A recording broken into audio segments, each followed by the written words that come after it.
But it starts with acknowledging the shadows, letting them become the very steps that lift you toward the light. As you rise, trust a higher frequency, guiding you forward, knowing you're held and protected by God.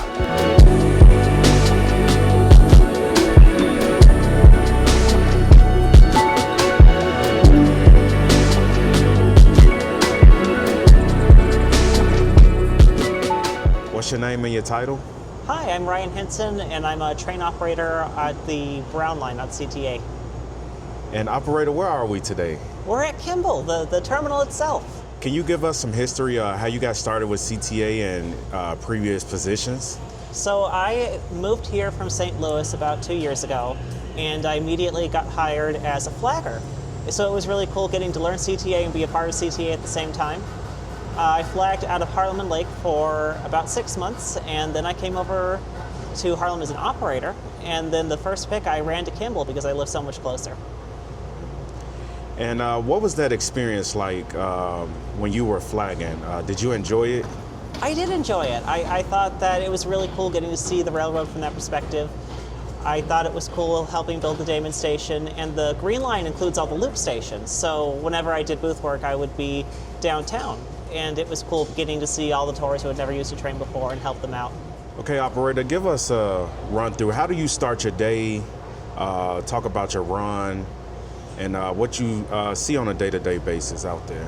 So I do nothing but rush hour pretty much. I have swing shifts, so I come in for 2 runs, I leave, and then I come back for 3, 4 hours later. I get here, I sign out my equipment, I walk to my train. I always have a very packed train, especially those early morning trips are just filled to the brim, which I think is really cool because you get to kind of be a part of the fabric of the city. You get to see all the energy of all the people out in the morning. I really enjoy that part of the job. Okay, operator, what kind of equipment do you all have over here? So we use 26s and 32s, the oldest equipment that CTA has. We actually have the oldest train at CTA that's still in revenue service, 2601 and 2602. They are notable for still having the older DC motors, which are rougher. They don't start or break as smoothly as the motors in the 5 and the 7000. They have more mechanical issues. They're more of a challenge to work with, but I enjoy them. It's kind of cool. The 26, it feels like a classic car because you really have to manage your own speed, unlike the 32, which kind of helps you out with it. Now, I spoke with some other operators and they say that you have a unique perspective. They say, you know, you could have a really rough day and you just handle it with a smile on your face. And they say when you get back to the terminal, they say you were like, man, that was a rough one today, guys. Where did you get that from, and how do you keep that positive mentality when you're out there operating? I think just focus on getting the train back. Whatever happens out there, it's not your fault. You just got to kind of let it flow over you. I think passengers kind of take your energy too. So if you kind of get stressed out, they're going to get stressed out too. It also helps having some perspective. I came from the Green Line and I had a few rough days there, and so the Brown Line is nothing in comparison. And where do you see yourself in the next few years? Where do you want to take your career? I'd love to go into supervision because I think that a good supervisor can really make a difference. And I've been lucky enough to have some supervisors that are really good at micromanaging the terminal, really good at, if there's an issue like a slow zone that needs to be resolved, they are good at following up with the track department and making sure that if we have an issue, it's taken care of. So I feel like that's where you can make the most difference. Operator, what's your favorite part about operating? Why do you get up in the morning and do this job?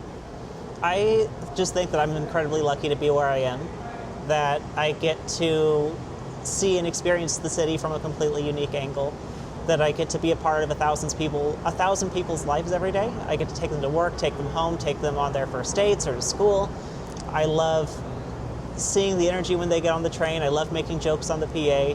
I just love the job. I love being here, and every day I feel like it's a new adventure. What kind of jokes do you say on the PA? Is it like knock-knock jokes?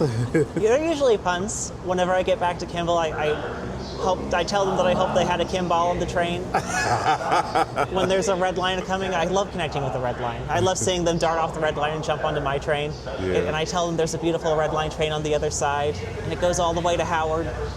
So I find my own fun at the job.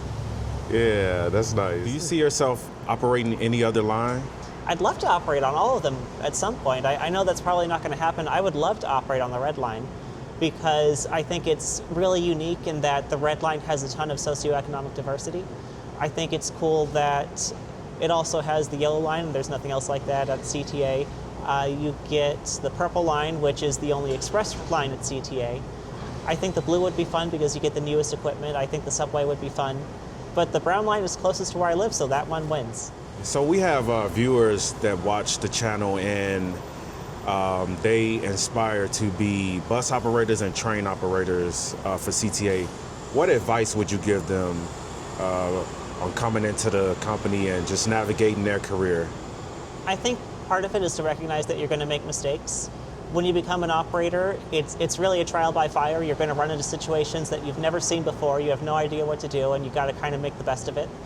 And you're going to make errors of judgment at the time, and you're going to get better at what you do, and eventually you're going to be good at it. But everybody has that phrase where they say the wrong thing on the radio, they troubleshoot the problem the wrong way, but a year or two down the line, you're going to be great at it. What are some of the things that you go through when you're preparing your train for service? What should a good operator be looking out for when they're preparing their train?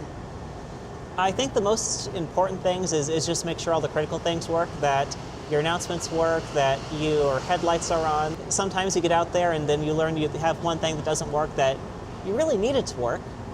And it's not fun to find out live, so making sure you have all that work before you leave the terminal is the best thing you can do.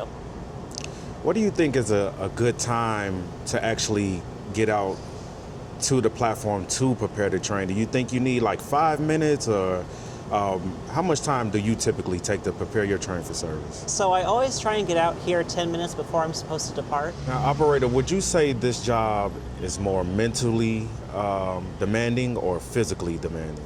Mentally, easily mentally, especially on the brown line, because it's so dense with stops that at any point you're either accelerating, you're braking, or you're stopping at a station. There's not really any downtime on the line. There's a couple of places where you get, like between Sedgwick and Chicago or Armitage and Sedgwick, where you get a couple of minutes, but even then it's all curved, so you're still standing, you're still dealing with paying attention to what's in front of you, but definitely mentally. And what advice would you give to someone about operating and having a strong mental to get through the day or the route at the time? What advice would you give someone? I would say to minimize distractions. I like to leave my phone in the locker in the break room so that even if it vibrates or something, I'm not around to think about it. I would say start later at night so you have time to really get used to the job and everything that comes with it. Because like I was saying, you know you're going to make mistakes, and you want to make sure those mistakes happen at 11 o'clock at night and not during rush hour. Okay, operator, can you explain to me the, I think it's called the Brownish line or the Tiger train. Can you explain that to me? So different people call it different things. The Brownish line, the Tiger line, they're trains that go from Kimball to Midway or Midway to Kimball.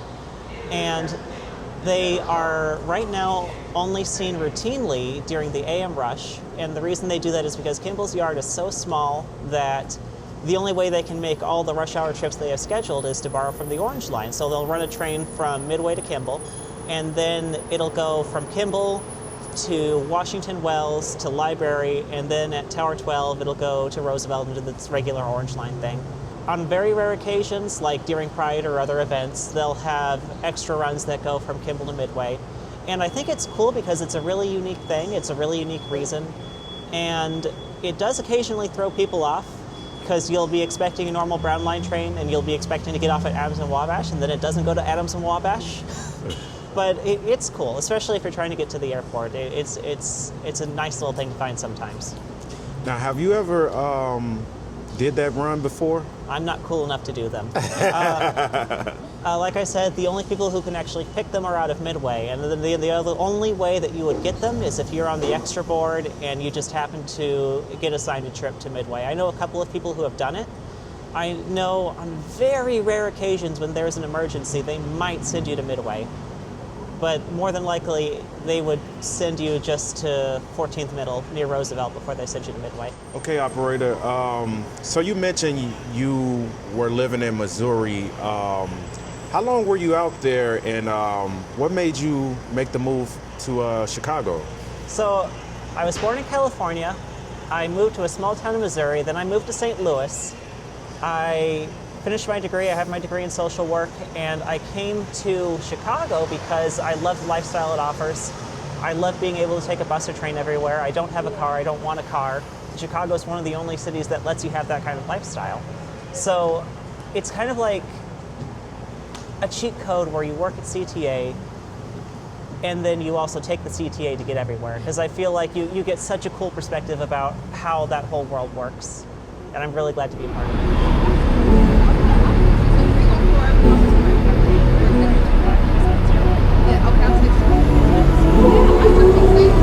Oh, this our boy right here. This is who's talking.